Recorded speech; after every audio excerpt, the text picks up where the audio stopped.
గడ్డం నాగార్జున ఈరోజు వామపక్ష విద్యార్థి సంఘాల ఆధ్వర్యంలో ఫీజు రియంబర్స్మెంట్ స్కాలర్షిప్ విడుదల చేయాలని సచివాలయానికి ముట్టడికి పిలిపి ఇవ్వడం జరిగింది.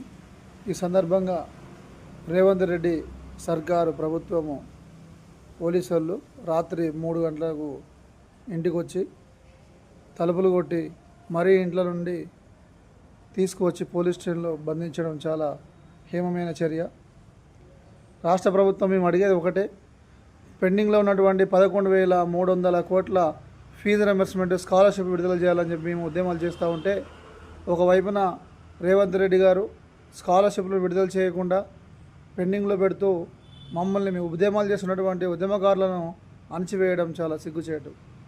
తక్షణమే పెండింగ్లో ఉన్న ఫీజు రియంబర్స్మెంట్ విడుదల చేయాలని చెప్పి ఈ సందర్భంగా రాష్ట్ర ప్రభుత్వాన్ని డిమాండ్ చేస్తున్నాం.